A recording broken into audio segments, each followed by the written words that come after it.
quick Thursday night football preview because I know we're all looking forward to this game. It's going to be the lowest viewership that we've ever seen on a Thursday night game. Must starts, risky starts, and don't starts. Wes, who is a must start for you? I think you still have to roll out Adam Thielen. I do not think there is any concern from what happened. He is clearly the best option. If you've got Thielen, you've got him as your best flex player on your team, no doubt about it. Yeah. Roll him out. Don't be worried about what happened. If this happens again for another week, then we can start to question if he's going to be a conditional matchup player. But he has been by far one of the best best draft picks in fantasy this season. He's playing great, and I think it'll be just fine. So you can keep rolling out Adam Thielen. Yeah, I agree fully and completely. Thielen is definitely worth having out there. Have confidence. Don't buy on a down week. Just don't be worried about it, especially with the skill player bye weeks we've got here. Just to add on to that, sure. I know it's going to be a fun game to watch, but definitely worth still having in your lineup Adam Thielen. I'm going to say you must start Cole Kmet. He's part of the game plan in a huge way in this offense. And Wes, I actually have written down, and it's something you said in our Fluker for Real segment. I have written down either way with Bagent or Fields. He is somebody that is going to be involved. He is a feature player. Matt Eberflus has found his role for him on this offense. And dude, his first touchdown catch over Tyrann Mathieu was sick. That was an insane catch. I was like, no shot a tight end just made that grab, and he did, and it was awesome. And he's got a pretty cool celebration, too, the freaking baseball home run hit. I don't know if you saw 2 weeks ago, they had two or 3 weeks ago, I'm not sure when it was, but one of the Bears height crew people that are on the field, they actually pitched him the ball as he did that celebration as well. It's freaking sweet. So I don't know, go look it up if you haven't seen it there. But he's a must start in my eyes. I think he's definitely just heavily involved. He's got a game plan for him in this game for sure. Yeah, and I don't know how many people will have a tight end in addition to those that already have Travis Kelce and Dallas Goedert. And and people may not have another tight end if they have Cole Kmet with the way he's been playing, but this should at least be the kind of encouragement to say there aren't better options right now. I mean, the better options are the obvious ones, but Cole Kmet is playing the way that he was at the end of last season when Justin Fields was on that run, literally and figuratively, when it was like, oh, crap. Yeah. I was looking back at some of the episodes, just kind of going through analytics and stuff, and there was an episode we talked about. It was titled, How Early Are We Drafting Justin Fields Next Season? Yeah. And it's pretty early, but that was at that time. And so either way, if it's Bagent or Fields, you can roll Kmet out with confidence. Yeah. And that transitions me into my risky start because it actually is conditional based on the quarterback. If it is Tyson Bagent, I think it is a risk to start DJ Moore. I love the narrative. I love what's going on in this matchup against Carolina. This was intentional. Primetime DJ Moore against the Panthers. They traded him away to get Bryce Young, and they skipped Justin Fields in the draft a few years ago and did not get a quarterback. They kept Sam Darnold, and the Bears have two potential former Panthers that they're linked with this. But DJ Moore has just not been good. He has not been good with Tyson Bagent, and that is a risk. I love the narrative, but if it is Justin Fields, you lock him in. You bench every player. You can start just DJ Moore, and you'll win your league. Yeah, 80-point week. But he's my risk. Yeah, he's my risk for those reasons.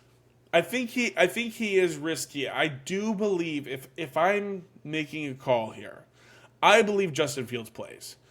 I think he's going to be out there, but if he is not, it is a risk for sure. And so and we don't know as of right now. We don't know if it's Fields as the recording this episode, but if it is Fields, then absolutely. I mean, I would even venture to say you could trade for DJ Moore before this matchup because if it's Fields, you're going to get that 40-point week the last time they were here on Thursday night. Yeah. I mean, I am stoked if it's Fields and Moore. But otherwise, gosh, he's just not been good with Bagent. Yeah, I agree. Definitely. I've got another Bears skill player here who's a little risky. It's risky to start Khalil Herbert on Thursday night. Now, he's just been activated off of IR, and if we've seen anything from this Bears backfield, it's that they don't have a true starter. I mean, I know Deontay Foreman had the one game, but then when Roshan came back, and Darrington Evans has been getting work, and Travis Homer's getting a few touches a game, and it's just a little confusing. But Khalil Herbert, I want to remind everybody, is still the most talented running back in that running back room. He's a very good player. He's very talented, and he deserves to be the top running back in that running back room. It's a risk because I don't know what the workload is going to be in his first game back. That's where the risk comes in, because the Panthers' run defense is terrible. They're real bad. Jonathan Taylor just had a field day against them. They have continuously put up great performances for running backs against them. They're real bad. They're giving up the most rushing touchdowns to running backs this season.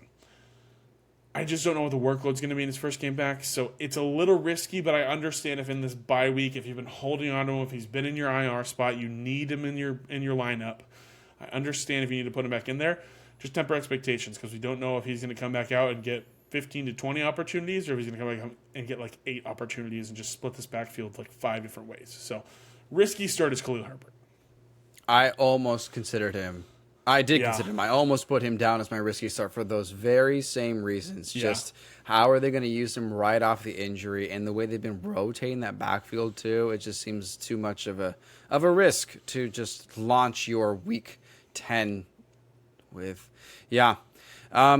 Hey, my don't start. You're going to love this. I sat and stared at my computer for a very long time to figure out who is my don't start. Who is my don't start? And I've come to the conclusion it's everyone else. I can't figure out who else you shouldn't start more than like everyone else. So if you have a specific player, do that. But like the closest I got was like, I mean, I guess you could roll out Chuba Hubbard, maybe. Yeah. I don't know. They just got Montez Sweat. So like, I don't really know. So I don't think there's anybody else you should start, but at least you can hammer in to not start this next player for certain. Yeah, and you make a very good point, Wes. Not everybody, there's not a lot of great names in this Thursday night matchup. My don't start is Miles Sanders. I've come a long way here. It's been disappointing. I had really high hopes for him, and it's just been a real big bummer. He saw an uptick in production. It's easy to do that when you score 0 points, but he saw an uptick in production. So that happened. Right. He scored like 6 fantasy points this week, which is promising. I mean, I didn't start him in any lineups. I was not buying in, obviously, after a 0 point week. And when I looked at my bench, I was like, oh, 5.9. That's okay. Like that's better than I think I thought he was going to be doing there. But yeah, Hubbard leads the backfield. I do think at some point it will start to really get closer to like a 60-40 split with Hubbard and Sanders, but man, this has not been the season we want for Miles Sanders. So in addition to don't start everyone else, I'm going to hammer home, don't start Miles Sanders. Anything? It's a 63-25 split between Chuba Hubbard and Miles Sanders right now. So he's got a little gap to close. A little uptick in production from 2 weeks ago. Maybe we'll see a little. I don't know. We'll see what happens. I don't know. Miles Sanders is not going to be fantasy relevant again this year, barring a Chuba Hubbard injury. So, yeah. This is the perspective of us that thought Sanders could be something. You particularly were. You thought there was a chance with a reunion between him and Frank Reich in that Super Bowl run in 2017. You thought, oh, this guy could be a top 10 running back, and turns out the Panthers are just really bad at football. Hey, the Panthers suck. Yeah, there you go.